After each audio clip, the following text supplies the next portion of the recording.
Olá, queridos, que Deus abençoe sua vida de uma forma muito especial e abundante. Eu sou o seu irmão em Cristo, pastor Rovair Canedo, comigo a pastora Simone Canedo, a paz do Senhor Jesus, povo abençoado, gente linda. Hoje nós estamos aqui, queridos, para falar com vocês de um tema muito importante, não é, pastora? Qual é o tema? Decisão precipitada de uma mulher. Muito bem. Olha, esta palavra, queridos, é uma palavra que ela serve para os casais, né? Sim. Serve não. Essa é uma palavra para os casais, né? E nós vamos então aqui trazer esta palavra pautada na Bíblia Sagrada. Nós não poderíamos deixar, né, de usar a palavra do Senhor. A nossa vida, ela precisa ser pautada na palavra de Deus, né? E as nossas atitudes também. Não é, pastora? Com certeza. Então eu tenho em minhas mãos a Bíblia Sagrada aberta, Gênesis, o capítulo é o capítulo 16, o verso é o verso de número 3. Eu vou ler esse primeiro versículo e depois a gente, no decorrer do nosso comentário aqui sobre esse tema, a gente vai, né, lendo outros versículos, ok? Muito bem. Então, como eu disse, Gênesis 16, verso de número 3. A palavra do Senhor nos diz assim: Sarai que depois passa a ser chamada Sara. Não passa a ser chamada Sara porque ela quis ser chamada Sara. O próprio Deus é que muda o nome desta mulher. Que fato curioso, não, queridos? Pois bem, então Sarai, mulher de Abrão, que também depois passa a ser chamado Abraão, e o nome dele como dela é mudado por Deus também, a Bíblia Sagrada diz que Sarai então toma Agar, a egípcia, sua serva, e deu por mulher a Abrão, seu marido, depois de ter habitado 10 anos na terra de Canaã. Queridos, nós queremos analisar aqui nesse texto bíblico, nós queremos aqui falar do verso 3, né, que foi lido agora, depois nós queremos discorrer no verso de número 4 e no verso 5, né, pastora? Sim, pastor. Então, queridos, vejam só, Deus havia prometido para Abraão, desde quando ele sai da sua terra, no capítulo 12 de Gênesis, que faria dele uma grande nação. Para fazer de Abraão uma grande nação, é evidente que ele teria que ser pai. Mas como ele seria pai? Sara, a sua mulher, era estéril. Ela não podia dar luz filhos. E passa muitos anos, passa pelo menos 10 anos da promessa feita por Deus para a vida de Abraão. E diz a Bíblia Sagrada que agora Sara ou Sarai, ela tem uma ideia, ela quer colaborar com aquele projeto. Ela quer dar uma forcinha, né? Ela quer, queridos, fazer do jeito dela. Sim. Que esse é o maior problema do ser humano. O ser humano, às vezes, queridos, eles querem fazer do seu jeito. E quando nós queremos fazer do nosso jeito, ainda que a gente procura fazer o melhor, sempre vai ter um probleminha, um defeito. A obra de Deus, ela é perfeita. Mas aquilo que o homem faz, às vezes não sai perfeito, ainda que ele procura fazer da melhor maneira possível. Então, Sarai ou Sara, ela tem uma ideia de dar a sua serva Agar, para que Abraão se deitasse com ela e tivesse filho, já que Sarai não podia ter filho. Então ela tem uma ideia. Ou seja, eu posso chamar isto de um atalho, não é, pastora? Com certeza. Vou dar um jeitinho aqui, Vou dar um jeitinho. Dá um jeitinho. Nós que somos aqui, brasileiros, né? Nós temos o jeitinho brasileiro. E lembrando, né, sempre, né, pastor, que nós somos livres para fazermos as nossas escolhas, mas nunca podemos esquecer, sabe do quê? Que seremos prisioneiros das consequências. Vocês vão entender melhor no decorrer. Para toda ação existe uma reação, Isso, né, pastora? Com certeza. Então, Sarai agora, ela pega a sua serva e dá a Abraão. Agar não teria como falar não, porque ela é serva. Sim. Não é? E como ela é serva, então agora ela tem que estar sujeita à sua senhora.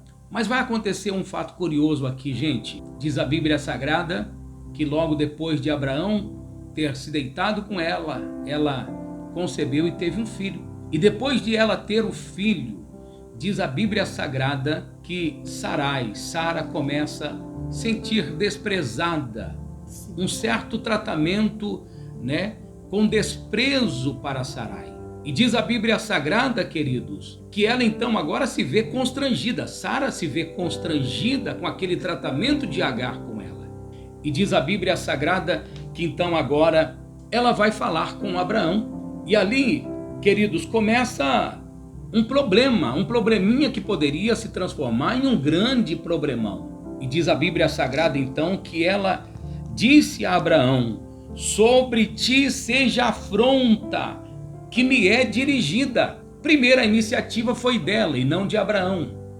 A decisão foi dela e não de Abraão, muito embora que Abraão, né, tenha concordado com aquela decisão de Sara. Mas acontece, meus amados, que logo depois veio o problema, que aquilo que a gente disse, para toda ação tem uma reação. Às vezes a pessoa pensa assim, não, eu vou fazer do jeito que eu acho que deve ser feito.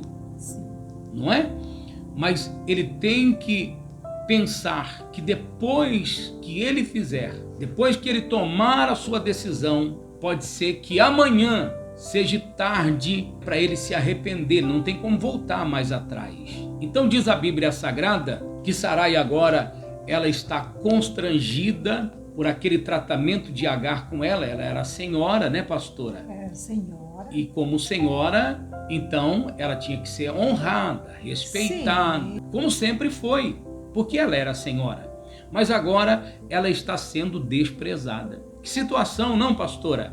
Agora diz a Bíblia Sagrada que ela se dirige a Abraão, no verso 5. Se você tem uma Bíblia aí e quer acompanhar com a gente, acompanhe. No verso 5, ela vai dirigir a Abraão dizendo assim, ó, sobre ti seja a afronta que me é dirigida. Pus a minha serva em teu regaço, e vendo ela agora que concebeu, desprezou-me. E aí ela vai dizer para Abraão, ó, o Senhor julgue entre mim e ti. Veja, queridos, que isso poderia ocasionar um problemão. Agora veja a atitude de Abraão. Sabe, pastora, que nos casais, hoje, o maior problema hoje das separações, dos divórcios, das confusões que é gerada num casamento, não é por grandes problemas. Não. São por pequenos problemas. Na verdade, são pequeninhos, né, no começo, e que depois passa a ser um grande problema. Não é porque foi um problema que não foi resolvido. Sim, não dialogaram, né, pastor? Não dialogaram. E o problema de hoje, amanhã, tornou-se um problema maior e foi.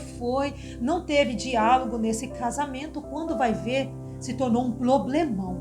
Exatamente. Muito embora que aqui, quando a gente está vendo na Bíblia, a Sara, ela se dirige a Abraão numa forma de atacar ele. Isso. Mas vamos ver qual foi a atitude de Abraão, gente. Vamos ver? E os maridos que estão nos assistindo precisam agir de uma forma sábia, inteligente, né? Observe a atitude de Abraão. É isso. Inclusive, vamos entender, vamos observar qual foi a atitude de Abraão. Então disse Abraão no verso 6. Então disse Abraão a Sarai: a tua serva está nas tuas mãos, faz-lhe como bem parecer.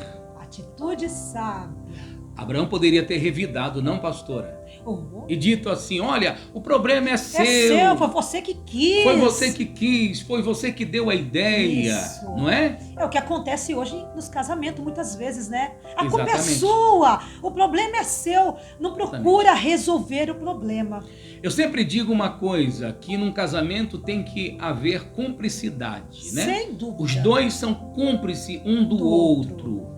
Pastor, mas se ele errou, se o problema é dele, como que eu posso ser cúmplice do problema dele ou do problema dela? Olha, ainda que ele ou ela tenha errado, vocês vão buscar na base do diálogo uma solução. Não é, pastor? Com certeza. Precisa ter um jeito, precisa buscar uma solução. Não pode, queridos, o problema maior hoje dos casamentos é que sempre quando acontece um problema, eles já começam a pensar no plano B. Bom, se não der certo, a gente vai para o cartório, Sim, já a gente separa, faz o divórcio, isso. a gente já resolve isso. Ou seja, resolve como se fosse um produto descartável. Não procuram consertar o problema. Exatamente. E o seu casamento não é nada descartável, não é um produto descartável. O seu casamento, ele é uma sociedade que tem que dar certo. Com certeza. Não é? Tem que dar certo essa sociedade. Se por acaso alguém errou, vamos buscar resolver o problema e não criar mais problemas. problema em cima de problema. Exatamente, não é? Muito embora aqui Abraão ele tem uma postura muito inteligente, e todos os maridos que estão nos assistindo agora, eu aconselho a você que você precisa dar um checkmate, né? Não é isso, pastor? Com certeza, assim que fala? Isso. Muito bem. Então no verso 6 disse Abraão a Sarai: tua serva está nas tuas mãos, faz-lhe como bem te parecer. Aí diz a Bíblia que Sarai começou a maltratar ela, a ponto, né, de ela sair desgarrada pelo deserto. Mas esse é assunto para outro dia, né, pastor? Com certeza, vai ter vários... Hoje estamos focando exatamente aqui nesse tema. Qual é o tema, pastora? Atitude precipitada de uma mulher. Então, esse é o tema. Atitude precipitada de uma mulher. Significa dizer o quê? Que nós não podemos atropelar a promessa de Deus, pastora. De jeito nenhum. A promessa de Deus estava de pé. Deus havia lançado a promessa para Sarai e Abraão. Se lançou a promessa para Abraão, é evidente que essa promessa também é para Sarai. Não é? Com certeza. Porque os dois são maridos e mulher. Isso. É marido porque os dois são marido e mulher. Então, se eles são marido e mulher, é evidente que a promessa é para os dois. Não é só para Abraão. A promessa de Gênesis 12, né? Então, mas Sara, ela vai tomar uma decisão precipitada. Uma decisão, queridos, atropelando a promessa do Senhor. Não era tempo ainda. Então, quando chegasse o tempo, o Senhor cumpriria a promessa na vida de Abraão e Sara. É desse jeito que Deus vai fazer na sua vida. Deus vai cumprir a promessa dele na sua vida. Talvez existem pessoas agora, casais que estão nos assistindo, que têm uma promessa de Deus na sua vida, não é mesmo, pastora? Sim. E eu tenho certeza que Deus fez muitas promessas. Promessa de salvar o seu esposo, promessa de salvar a sua esposa. E muitas vezes você está querendo tomar uma decisão precipitada. Não faça isso, né, pastor? Não tome decisão precipitada. Espera na promessa do Senhor, porque o Senhor cumprirá. A promessa dele é fiel. Aquele que prometeu é fiel. E essa promessa vai se cumprir na sua vida, passe o tempo que passar. Mas não tome atitudes precipitadas, porque o Senhor vai cumprir essa promessa na sua vida, em nome de Jesus. Eu creio, em nome Amém? de Jesus. Você toma posse desta palavra? Então que Deus vos abençoe de uma forma muito especial e abundante. Nós vamos encerrar esse vídeo por aqui, já pedindo para você se inscreva neste canal, deixa o seu like e ative o sininho das notificações, não é mesmo, pastora? Sim, inscreva-se, hein? Ative o sininho. Vai ter muitos vídeos aí, né, pastor? Exatamente. Muita coisa boa, edificante, que vai ser bênção para a sua vida, para a sua casa e sua família. E compartilhe com pelo menos 10 pessoas, não é? Eu vou colocar uma meta para cada um que está assistindo esse vídeo. Compartilhe pelo menos com 10 pessoas que você sabe que precisa. Que Deus abençoe sua vida de uma forma especial e abundante. Deus te abençoe. Fique com Deus, fique na paz do Senhor Jesus.